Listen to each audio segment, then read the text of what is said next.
Hello, hello, hello, and welcome back to the More Money Podcast. This is episode 273, and I am your host, Jessica Morehouse. Welcome back to the show. So excited to have this episode ready for you. We've got a bit of a celebrity on the show. If you're a big football fan, you will already know this guest, but I'm having him on the show because he's also in the personal finance sphere, and he's doing some amazing, amazing things in terms of financial literacy. So I've got Courtney Stephen on the show. You may already be familiar with him because he's a professional Canadian football defensive back for the Hamilton Tiger Cats for the CFL. And he's doing some amazing things off the field, little sports. That's all. Yeah, that's all I got. I'm not even going to try to do any sports analogies because let's be honest, I don't know what I'm talking about. The only thing I know is off the field. Anyways, he's doing some amazing things in terms of educating Canadians and everyone really about personal finance, generational wealth, how to be smarter with your money, which, surprisingly, like how I found out that Courtney isn't just, an amazing football player, but also is, trying to do what he can to get the word out about personal finance is I found him on Twitter, actually. I don't know how I found him on Twitter now that I think of it, but I found him and then I immediately am like, oh my God, I need to have you on my show. Or maybe it was YouTube. I don't know. It was online somewhere. So you can find more information about Courtney at courtneystephen.com. His last name is Stephen, like the PH, not the V. So let me just spell it out for you. COURTNEYSTEPHEN.com. Okay. So he's got a blog. He's got an amazing YouTube channel. He's got so many great resources on his website. He breaks it down, the personal finance jargon, into a way that is exciting, interesting, and most importantly, understandable. Because let's be honest, sometimes it's not super understandable. So anyways, I've got him on the show. So excited to have him on. And we're going to have a great old time. You're going to love it. So before I get to that interview with Courtney, here's just a few words I want to share about this podcast episode's sponsor. This episode of the More Money Podcast is supported by Aviv. So I don't know about you, but I have definitely gained some pandemic pounds. Luckily, this is a podcast, so you can't tell, but I can. I honestly use the stressfulness of the past year as an excuse to work out less and indulge in my favorite, not so healthy foods. But it's a new year, and I am recommitting to a healthier lifestyle. And you and I both know the best way to lose weight and get fit is to eat better and move more. And one way to introduce more superfoods, plant-based proteins, and whole fruits and veggies into my diet that I'm trying out is Aviv's blender-free smoothies. First introduced to our TV screens on an episode of Dragon's Den in 2019, Aviv was founded in Sherbrooke, Quebec by Dominique Dubé and Claudia Poulain. As busy university students, they were looking for a way to eat better that wouldn't require time-consuming prep or cooking. So they crafted their first generation of Aviv smoothies in their parents' garage, and they clearly caught on because their smoothies can now be found online and in over 2,000 grocery stores across Canada and the US. To try it out for yourself and to get a bit of a discount, visit jessicamorehouse.com/Aviv. That's EVIVE. And use code JessicaMorehouse10 to get $10 off your first order. Once again, visit jessicamorehouse.com/Aviv and use code JessicaMorehouse10 to get $10 off your first order. Welcome, Courtney, to the More Money Podcast. So excited to have you on the show. Honestly, I'm happy to be here. Appreciate you bringing me on. Yeah, well, I mean, I discovered you when you recently followed me on Twitter. I'm like, oh, this guy has a really cool story. I should definitely have him on the show. So excited. Another voice in the Canadian personal finance space. So very excited to chat. I want to start off with your interesting story because you kind of came from one space, a professional athlete career, but now you're really kind of focused on, financial literacy and really pushing that. I want to know how the hell, I'm also someone who has a very bizarre background. I didn't start in finance. I started in, fine arts, film production. So I kind of get it, but I'm like, wow, pro athlete to financial planning. Okay. So tell me a little bit about yourself. First tell me how does one become a pro football player? Oh, yeah. So where should I begin?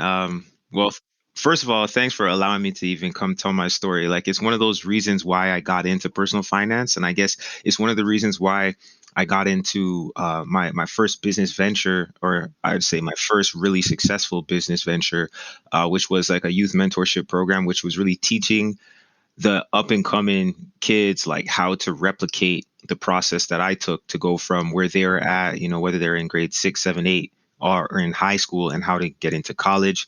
And then if they wanted to, how to go pro. So yeah, it's an important story to me, and it really starts basically back when I was young. When I was about 8 years old, I started playing football, and around that time, kids play sports, and it's just to have fun, But I actually I had like a natural gift for certain things that had to do with the game, like I was able to catch the ball, run, find the space where nobody was at. So all along the way, people were, pushing me to go further and further. And it wasn't until I was really in high school when I decided that I wanted to commit to, the goal of really pursuing football at the highest level, whether that be, in college or pro. And so at that point, I started to really treat my life as if I was already a pro, right? Oh.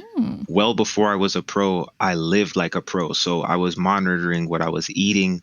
I was, counting the macros, seeing how much protein, carbs, and fats I was supposed to get to hit the weight goals I wanted. I was, researching what was the best ways to train your body, what was the schools that were going to allow me to have the best opportunity to play, how do I market myself as an athlete. And so I was very deeply involved in, the going from a prospect to a college player, because that's where a lot of people fall off. There's thousands upon thousands upon thousands of high school athletes, and there's many less in college and even less in the pros. So uh, I guess it's important to tell that story about how I just took it so seriously, and I became a pro before I ever signed a contract, just by the way I conducted myself, because that's a theme that carries over into how I went from college to pros, and how I pretty much do everything. I treat the work as if I'm already at the place I want to be, and you give it the detail it deserves to get the results that you want. And that's kind of the main lesson I've taken from football and my football journey, and I apply that to everything else, whether it be relationships. I try to treat my wife like she was my wife before we were married. You know what I mean? I try to treat my business like it's a $1 million business before we ever really have our first customer. I try to just act in the essence of where I want to be at, and that's been a strategy that's got me pretty far so far. Wow, that's a good strategy. I feel like I've heard things like that before, like, act or dress or act like you have the job already and things like that. And I think that's actually so important. Hard to do, though. It is because you got to have do. some sort of self-confidence, and I think the imposter syndrome is something that a lot of people experience. How were you able to actually implement that strategy? You know what? Like, I'll be real with you. Imposter syndrome is something that to this day is gonna be there, because you're continually striving to get on bigger and bigger stages, right? Like if you're the type of person who really excels in any one field, you're probably not going to be the same kind of person who's complacent once you get to the next level. So the imposter syndrome is just one of those things that comes with, all right, I'm in a new territory that I've never been before. So how can I act with confidence when I'm not sure? But when you do reps, like, and this goes back to football, right? Catching the ball is something that, a 3-year-old kid could catch a ball, but all of a sudden you turn on bright stadium lights, put 20,000 people in the crowd, and then you have somebody with the other color jersey chasing you. And all of a sudden now when you catch that ball, the stakes are so much higher. But at the end of the day, you're still just catching a ball, right? So when you can break things down to their core elements, whether that be budgeting, right? It's just pluses and minuses, multiplication, division. You know what I'm saying? Whether that be, starting a business, you got to design a product, market the product, find customers, and then complete the sale. So it's like, if you can break things down to their core components, it's going to help you get over that imposter syndrome, because, you're not trying to claim that you know everything. You're just trying to understand and be aware that, like, you're worthy of being where you're at and you did the work to get there. So now just keep learning and keep moving forward. Like, don't ever think that you're not where you're supposed to be. The things that have happened to you in your life, good and bad, brought you to this moment, and you're qualified for this moment. That's like that's not even finance, that's not even professional, that's just life. Life brings you to moments that you're prepared for, and you're prepared to deal with them with all of the experiences that brought you there. Mm-hmm. I think I want to edit that, and then I want to play that every morning as my morning affirmation. Good You're morning. like, Get you out are of bed. worthy. You're here for a reason. That is so amazing. So tell me, so you were able to successfully go from high school to college, and then you became a professional football player, and you did that for a number of years, which is really difficult to do. And so how long were you in that career for? And are you still? Sorry, I know nothing about sports, so please, I'm so sorry. Are you still playing football? It's so refreshing though, because like yeah, well, I'm still under contract right now. Gotcha. Okay, Just to great. be fair, just to be fair. So I signed my first contract 2013. I was drafted 2012, but I was still in college. So from 2013 till now, that's 8 seasons, 9 years, because Wow. COVID took one from me. But um, Right.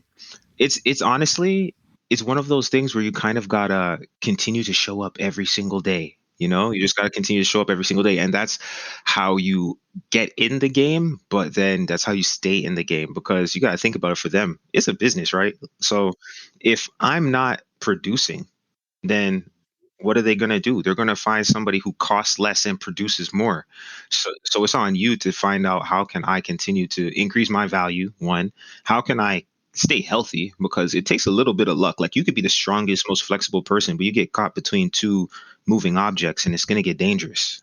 So it takes a certain combination of people believing in you, you continuing to work hard, being in the right place at the right time, being on teams that are good, because when teams are bad, they tend to break them up. You know what I mean? So it's a lot of factors, and to be honest, people ask me all the time. Like, I have two young kids, and people ask me all the time, like, would if your son wanted to play football, would you let him? Oh, of course I'd let him. I definitely let him. It's his life to live, and only he has to go to sleep with whatever regrets he has. But like, play golf.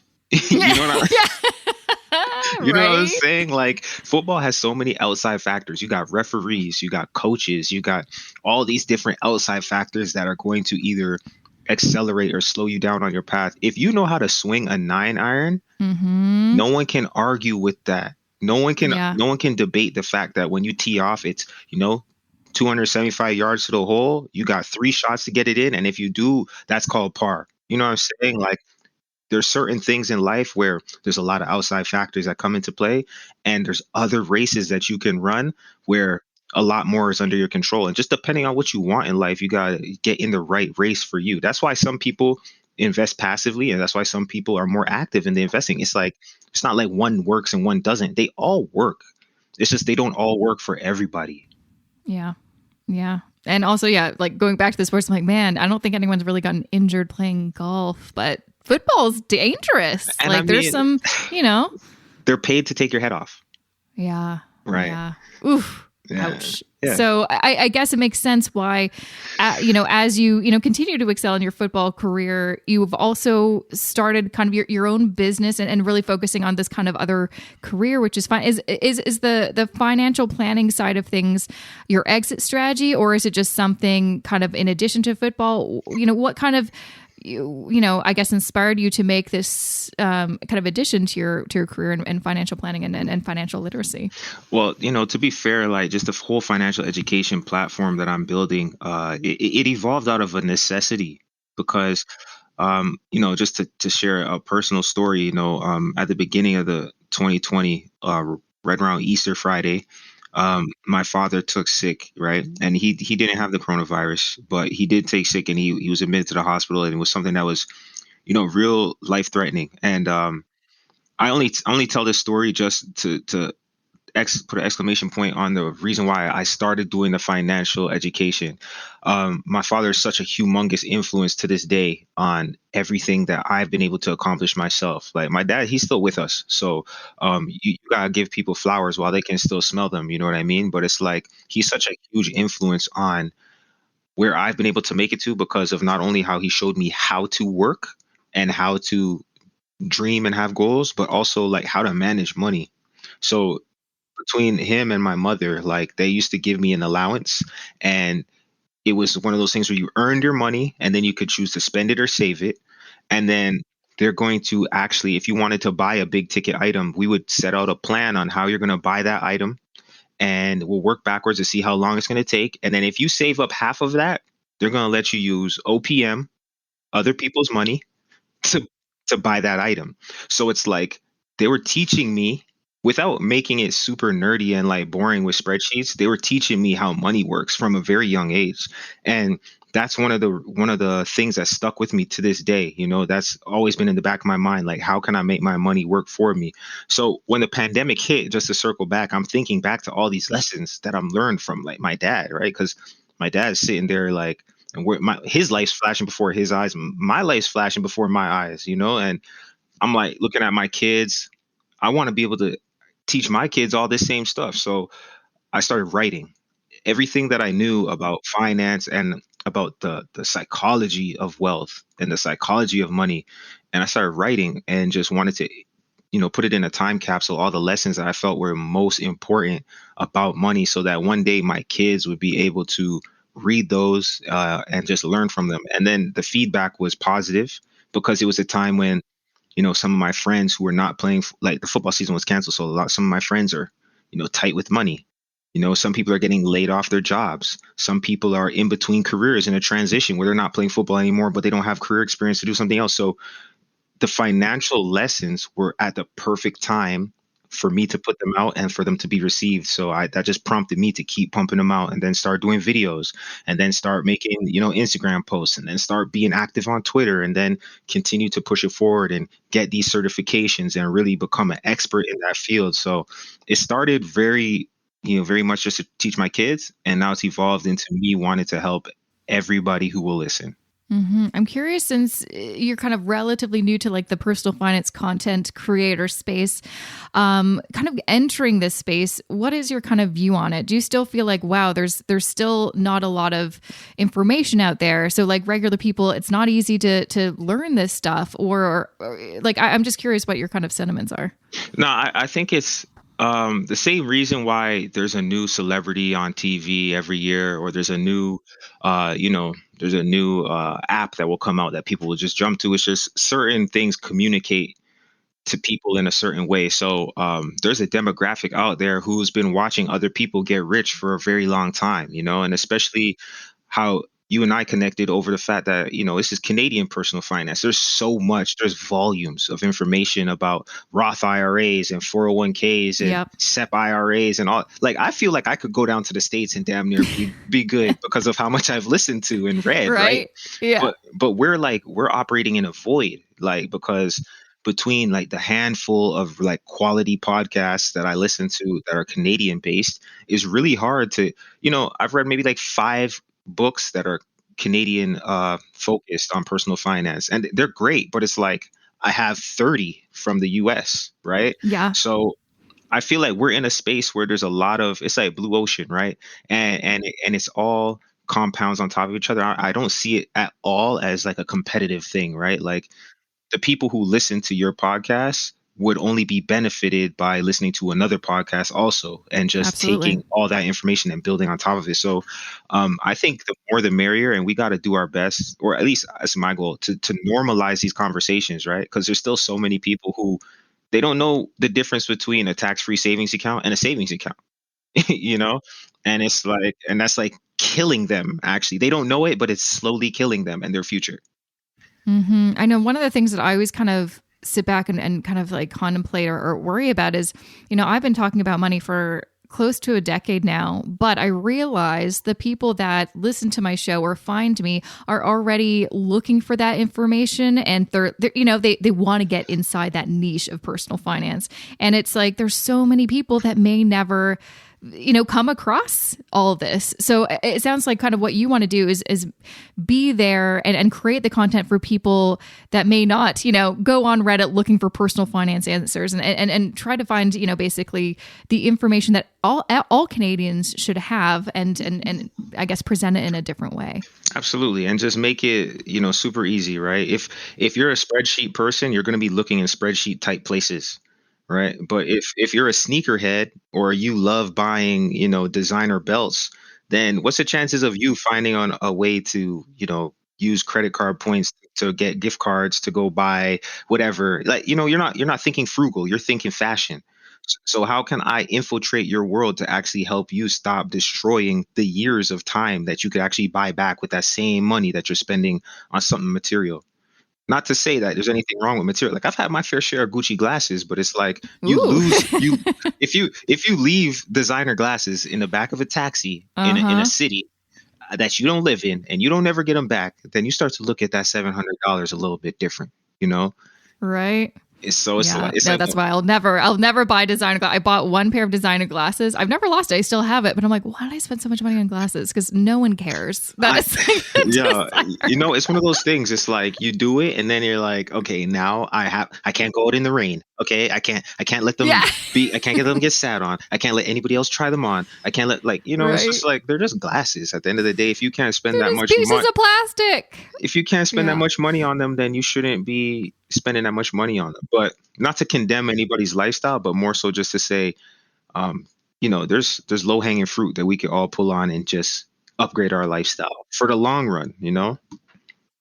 And I know that's, before I hit the record button, I'm like, what are some of the key things that you want to kind of get across messaging that you want people to know? And you mentioned long-term thinking instead of, in the moment thinking, which I think some people still have a hard time really grasping that because we are in a society where it's all about instant gratification, thinking about today. And I think a lot of people don't want to think about the future because sometimes the future is scary or it means confronting some hard truths like your financial situation. Why do you think this is so important? And we really need to change the mindset of so many Canadians that we need to start thinking about the long term. Yeah, because to me, it's not everybody's in a situation where they're going to have good influences around them, right? And so if you're in a situation where everybody is living check to check, for example, which is the case for so many people, and especially now since, a lot of people's job situations have been uprooted. If you weren't already a white collar worker who could work from home, remote and do all those kinds of things, like you might have been laid off or got your hours reduced because the restaurant you're at or the school you clean up or whatever it is, like the work just isn't there for everybody as it used to be. So you got to be around influences that are going to teach you how to do more with what you have, because everybody's got the same 24 hours in a day, and we can learn in those hours. So when you're in a desperation mode, right? In your desperation mode, you're thinking about how can I live right now? How can I live right now? And that's the only thing that matters. Like somebody could tell you, look, next week, like, no, I don't care. I need to eat today. Okay. I need to eat today. When you're in desperation mode, you can't see but 12 inches in front of your face, right? So you got to teach people how can they shift from being in a mode of desperation to being in a place where they can have something to look forward to, right? So instead of trying to just live now, you're trying to have something to look forward to, right? Live now, look forward to. So that's a first step. And if you can help people do that, then once they figure out how to live now, then they can take a look around and see, okay, I actually do have some things I can work with. Now that I have some goals, I know where I'm at. I have something to look forward to. Once they're moving down that path and they see how their lifestyle is changing, then they want to share that message and they want to pass that on. And that's the legacy, right? So you're either at stage one where you're like, I'm just trying to live right now. Then once you're able to elevate out stage one and get something to look forward to, that's stage two. And then finally, as you start moving down that path and you get closer to your goals, it hits you in a different way and you want to pass it on. And that's the legacy, that like the three L's of kind of finance, right? You gotta get people out of that desperation mode though.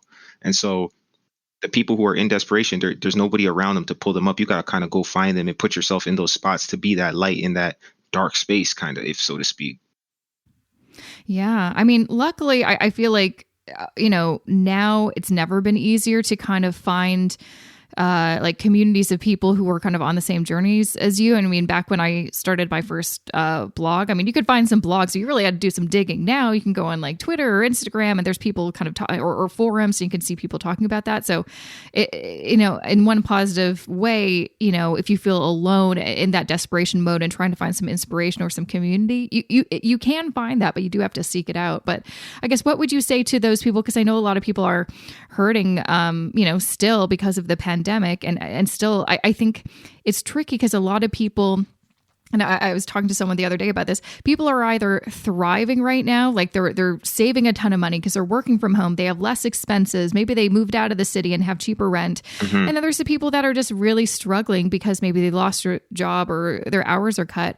And it's hard to see, when you're in that situation, to see the people thriving.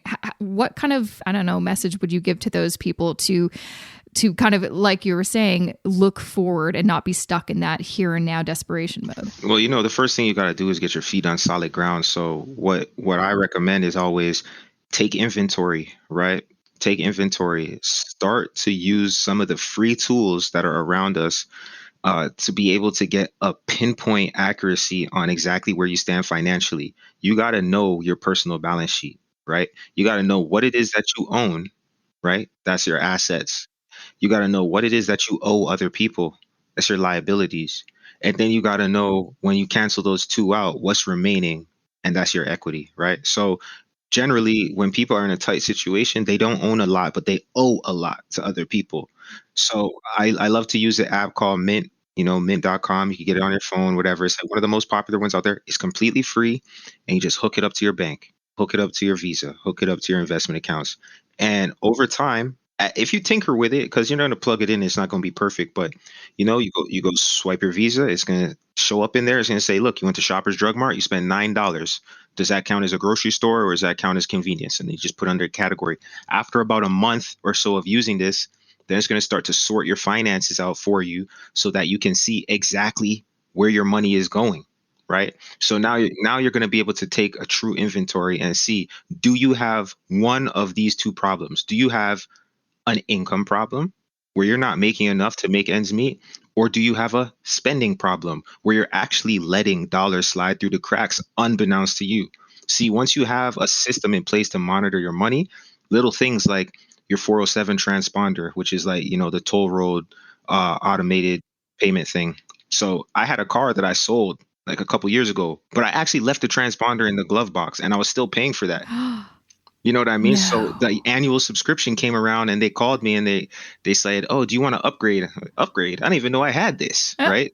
So, Oh no. right. If I had that earlier, if I had the Mint earlier checking my finances, that would have popped up as a recurring payment that I would have been able to call them and see, right? So this is one of the reasons why I started implementing the automation, because you have to know where you're at before you can get moving. And for the people who are struggling, I would say this is something free that you can do. Is just start tapping into the free resources to get a sense of, where is my money going? And if you can see a little place where you can slim down, maybe you're spending a lot of money on buying food, and you can go to the grocery store, maybe one extra day per week, cook at home and save yourself $50, or maybe you're spending a lot on gas. Maybe it's going to tell you a little bit about the type of car you got, so, or transportation, parking. Maybe parking is killing you and you have no idea, right?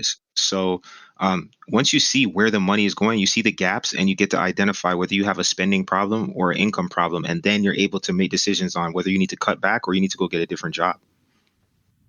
Yeah, one of the biggest regrets I have is I've always had a budget for the longest time, but it's only been in the past, just over 4 years that I've been tracking my net worth and spending consistently. And it's one of those things I'm like, I really wish I'd done this sooner, because I always kind of had an estimation of what my spending was like. But if you don't have that raw data, you actually don't know for real, like where is that money going? So I have no idea where my money went for years and years and years. Right. Could have been so helpful. But that's the thing with most people, though, is because, we kind of just, money's always there. And if not, I just swipe it on the credit card. I only got to pay at the minimum is like 2-3%, right? It's free money. But no, it's not free money, because, the thing that they don't teach you in school is that compound interest is a beautiful thing when you're investing, and it's an absolute killer when you're spending.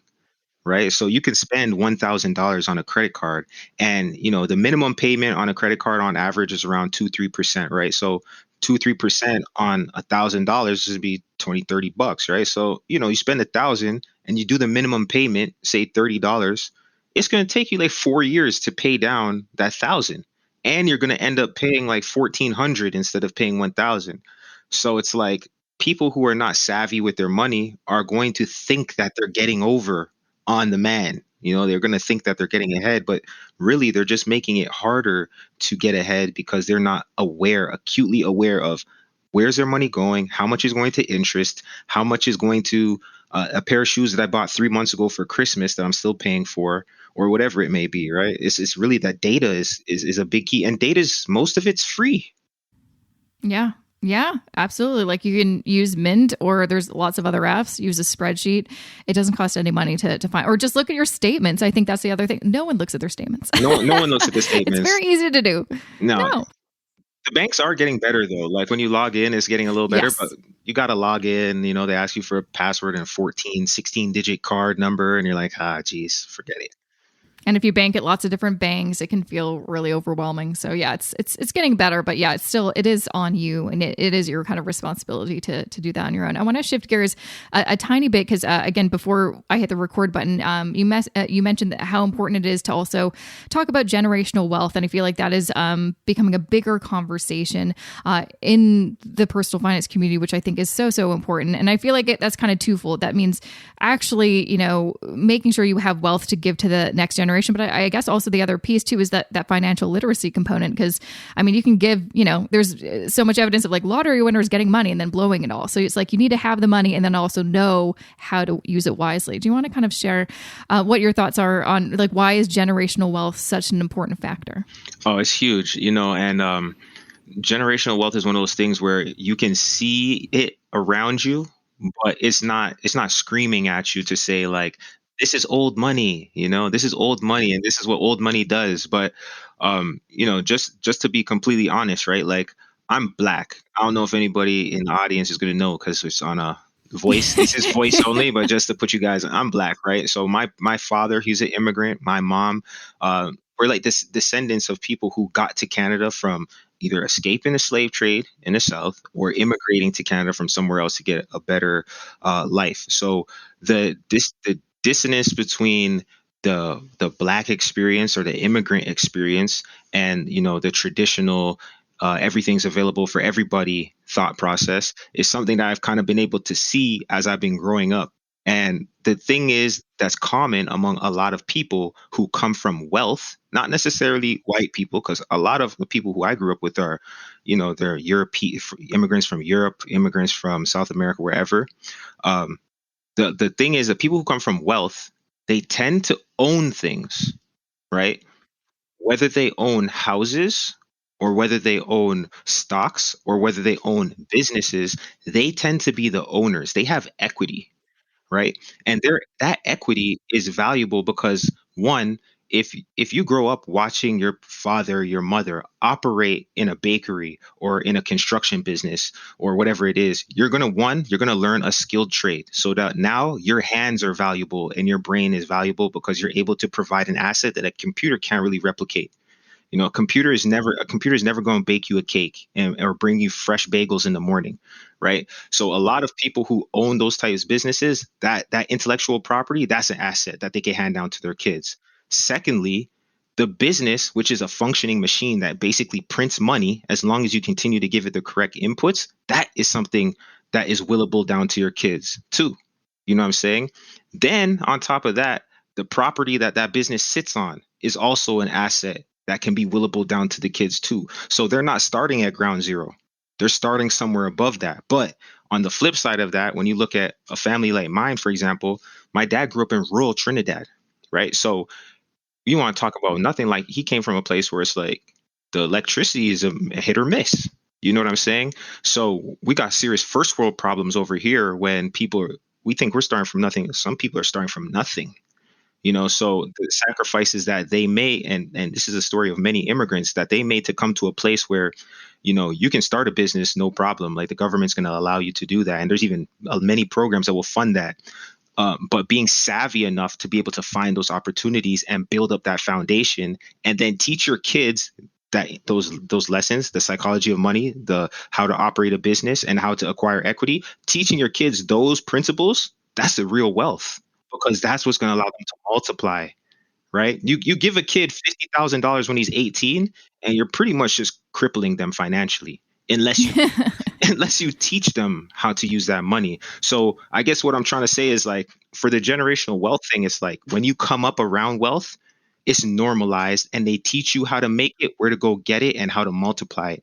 And if you're not brought up around wealth, then you better pray that you got some savvy lessons or some savvy teachers to give you the lessons to how to start where you are and continue to build. Because if you don't teach the next generation, it's not even about the money. If you don't teach the next generation the skills and the mindset, you can give them as much money as you want. It will be gone and they will be in a tough spot. So it's really about teaching people how to build wealth instead of just giving them wealth. Yeah. And like you said, there's a lot of conversations about privilege lately, which I think is really important too, because it really wasn't talked about in the past several years, which is ridiculous because there's so much, personal finance advice, floating around, and you're like, that just doesn't really hit for most people. It just, you have to kind of talk about the privilege behind that. But like you said, even if, most people weren't overtly talked to about money from their parents, they may have seen examples of it. And then like the home ownership factor. I grew up, my parents bought a home. They got married really young in their early 20s. The first thing they did was buy a home because that's what their parents did. And so that was a lesson that they learned from their parents about, ownership and how important it is to have that, to build wealth. And that's something that I, learned and then, we'll pass on to my kids. But it's just so incredibly important to really talk about these important aspects of personal finance, because I think a lot of the conversations in the past have kind of just like gone, ignored them a little bit, and we kind of have to really put a spotlight on it. No, and it's a good opportunity to kind of talk about some of the common themes in like personal finance that are, I mean, there's a joke, right? That personal finance is personal, so the answer always depends, right? And it's absolutely true, because to me, I read in like every second book or maybe 2 out of 3 books, and they talk about, the 4% withdrawal rule, which like has all these studies behind it and like completely valid, purely makes 100% sense. Except, what if you want to leave money behind? Exactly. Yeah. No one has addressed that, because it comes from a point of view like, well, either you're not going to have kids, or if you have kids, then you'll just teach them the principles of financial independence and they'll be able to replicate it. But I have a different goal, kind of like I want to teach my kids the principles of personal finance and financial independence, but I also want to give them a leg up, right? So 4% withdrawal rule for me doesn't really do it, unless we're talking about 4% withdrawal on a certain portion of my portfolio. And then there's another part of the estate. So I think personal finance information and advice is amazing, right? It's amazing. It's changing people's lives every day, but we got to make sure that it's, I don't want to say inclusive, but I want to say that people. But no, it should be more inclusive. Yeah. You're right. Yeah. But like, there's different levels to it, right? Like, for example, say there's a person who wants to work until they're 65, but maybe they want to be able to take 6 months off. Like, we should talk about that kind of financial independence, right? That's a beautiful thing. Being able to take time off work. Yeah, I think I think part of the issue too is a lot of the stories that we see online or in the media, they are kind of the flashy, exciting stories, but they only tell like 5% of the real stories. Like, and then that kind of gets into your head, and then you're like, okay, so success with your money means you have to amass a couple $1 million and then retire by 35. That's what success means. It's like, not necessarily. Like I tell people all the time, like I have no plans to retire early because I, for the first time in my life, absolutely love what I'm doing. Yes. So I want to do this for as long as I can, and that is my success.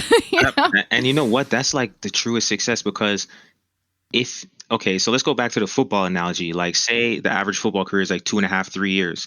If you're going to play for those 2.5, 3 years, do you want to be thinking every day when you go into work, this could be over? No, you don't. But you give your effort as if it could.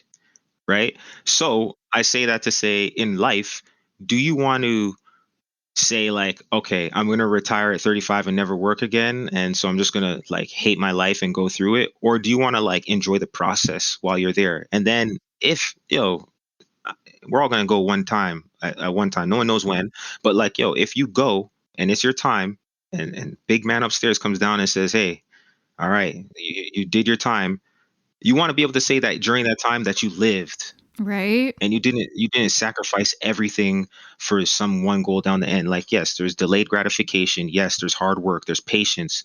But you have to also live life because like this is the purpose of being here is to experience things, to go places, to have things that bring value to you, not just random stuff, not just Gucci glasses, not just 10 pair Gucci glasses.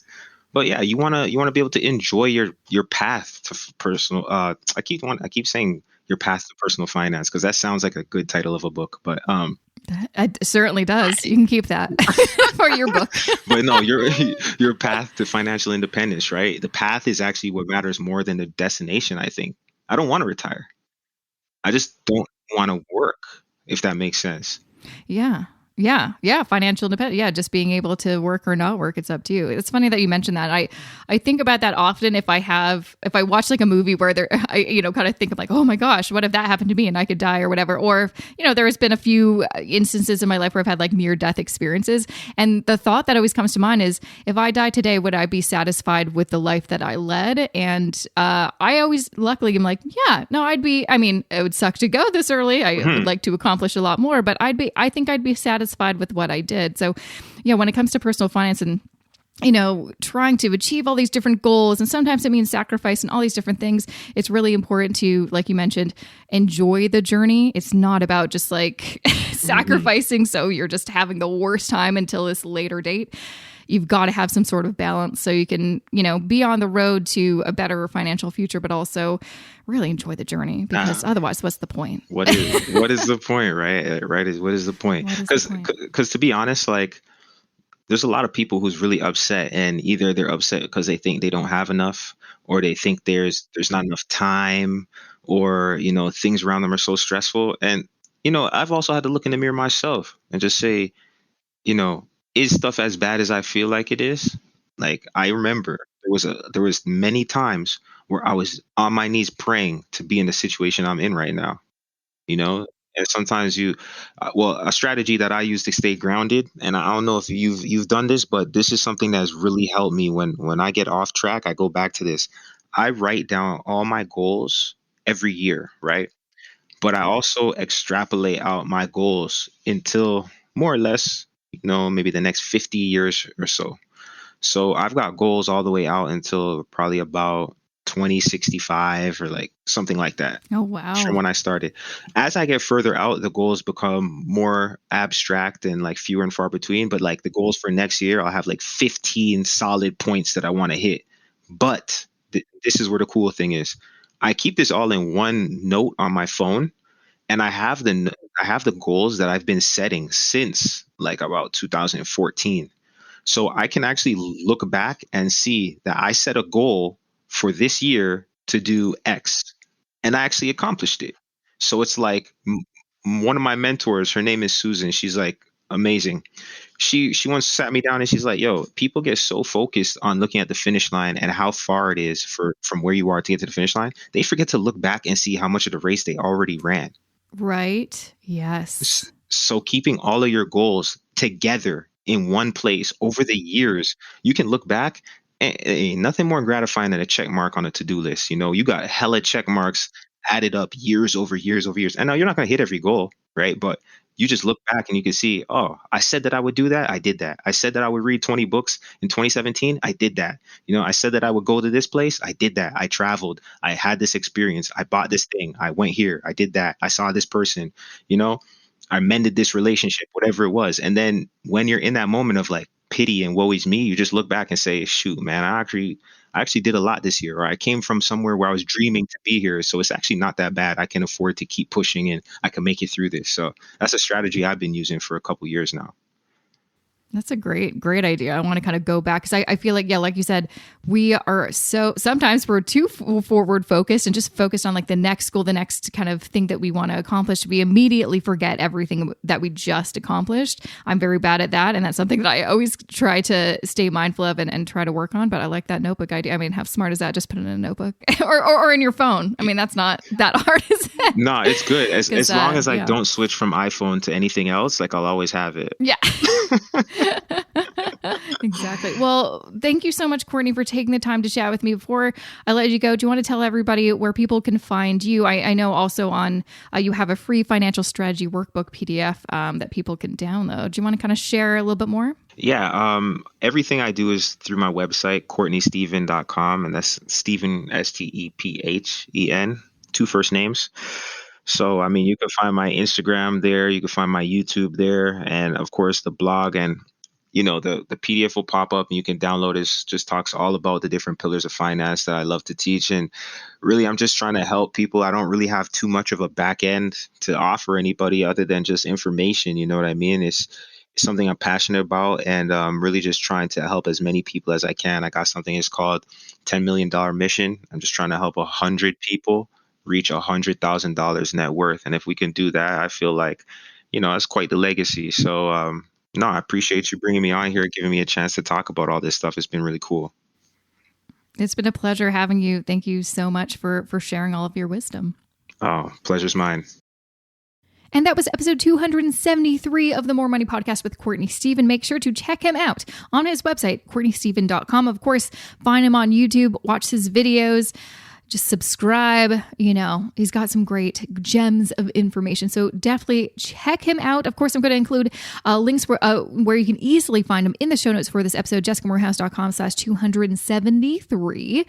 And yeah, that's really the tea. That's really what's going on. I've got a ton of exciting things to share with you, as always. So stick around. Just have a few words I want to share about this podcast episode sponsor. This episode of the More Money Podcast is supported by Aviv. Are you looking for a way to eat better without sacrificing a bunch of time to meal prep and cleaning your blender? Like me, because I absolutely hate cleaning my blender? Then you may want to try out Aviv's smoothies. These smoothies are superfood packed, certified organic, vegan, and all tested and approved by nutritionists. Not only that, they take just 30 seconds to make and are budget conscious, priced between $5 to $6 US per portion. Not only that, there are 14 flavors currently available, each boasting ingredients targeted for brain support, glowing skin, detoxification, and boosting energy, among other coveted benefits. If you're like me and are looking for a way to eat better this year, I'm not joking when I tell you I've gained a good 10 pounds since last March, which I'm currently working to shed, then try out Aviv smoothies, which are currently available in Canada and the USA. And to get a bit of a discount, visit jessicamorehouse.com/Aviv, and that's EVIVE, and use code JessicaMorehouse10 to get $10 off your first order. Once again, visit jessicamorehouse.com/Aviv and use code JessicaMorehouse10 to get $10 off your first order. Okay, so I recorded that part saying, hey, I've got some exciting things to you. And then I had to take a break. I'm like, wait, what do I have going on? What do I have going on that's exciting? I'm like, oh, I do have one thing, but I'm actually kind of scared to tell you. But you know what? I did this when I was studying for the Canadian Securities course. So I'm going to do it again. I'm going to do it again because it worked, because I actually passed both exams of the Canadian Securities course. So I'm going to let you in on a little secret I haven't told anyone, with the hope that I'm going to pass once again. So just looking on my calendar, when is it? Oh my gosh, it is coming up. So I've signed up for another course, guys, because as you may know, which I feel like I have kind of alluded to, or maybe even explicitly said on the show, I am working towards getting my credentials and becoming a certified financial planner. I'm still not 100% sure what path I'm going to take. There's a couple routes I can take. For instance, you can kind of do a bit of a detour and become a QAFP, a qualified associate financial planner. I'm not sure if I want to do that and then get the CFP. We're going to see. We're going to see what's going to happen. But in order to even become a QAFP, I have to do a ton of different courses. And one of them is one called Financial Planning 1 through the Canadian Securities Institute. And my exam is booked for April 2nd. Yes, that is coming up. Am I prepared? I mean, meh, a little bit. I'm like halfway through the course materials, but I feel like this is a little bit easier, and I don't want to sound cocky, and I don't also want to eat my words when I fail, but I feel like this particular course is a bit easier than the Canadian Securities course because it's about financial planning in general, like things that I've been talking about on the show for like freaking 6 years almost. So I have a good feeling, but I'd like some positive vibes. And I'm telling you this because I like you so much. I appreciate you listening. And I want to kind of share something personal with you that I haven't shared with anybody in the entire world. Not even my family. I haven't even told them. And I know they don't listen to my podcast, so they still won't know until they pass. So that's some exciting things that I'm sharing with you. Otherwise, just to remind you of a few important things, I am, of course, continuing to do my big book giveaway. If you go to jessicamorehouse.com/contest, I'm giving away a ton of books that have been featured on this season of the show. So check it out, jessicamorehouse.com/contest. Of course, there's also a link in the show notes, jessicamorehouse.com/273. There. Wow. How did we get to 273 already? Gosh. So yeah, that's where you can find that. Of course, too, I've got my investing course. It is still open for enrollment. I mean, it always will be, but I'm going to remind you as much as I can in case you are interested in just don't listen to this part of the podcast. So if you go to jessicamorehouse.com on the front page, or even just go to jessicamorehouse.com/shop, that is where you can find some info about the course and apply and see if it's a good fit for you. So many students have signed up. So many students are already starting to invest and feeling good about it. And I've got some really great reviews and testimonials so far. So I'm very excited about it. So if investing is something that you want to do, and also did I tell you the name? It's called Wealth Building Blueprint for Canadians. This is specific for Canadians, which I think is also an important thing because a lot of the information we get, outside of this podcast, even in this podcast, let's be honest, I have a lot of guests not from Canada. We get, I think a lot of our financial news or information is Americanized. And when it comes to investing, well, we can only invest in Canada because we're Canadians and we have RRSPs, not, 401ks. And so this is for Canadians who want to learn how to be a passive investor using a robo-advisor or being a self-directed investor, and knowing how to do it. So the core things you should know and terminology you should know, I've got it all in the course. So again, jessicamorehouse.com/shop is where you can find that. Lastly, I will remind you, I've got a YouTube channel putting out new videos. Just search my name, Jessica Morehouse, in YouTube, or go to jessicamorehouse.com/YouTube. I also have a newsletter that I send out bi-weekly, so you can stay in touch and find out what's going on. Because again, I don't share everything on the podcast. So like sometimes I'm doing webinars, or like recently I did a Twitter chat that was super fun and gave away a bunch of prizes. So, if you go to jessicamorehouse.com/subscribe, get on the list, stay in the loop.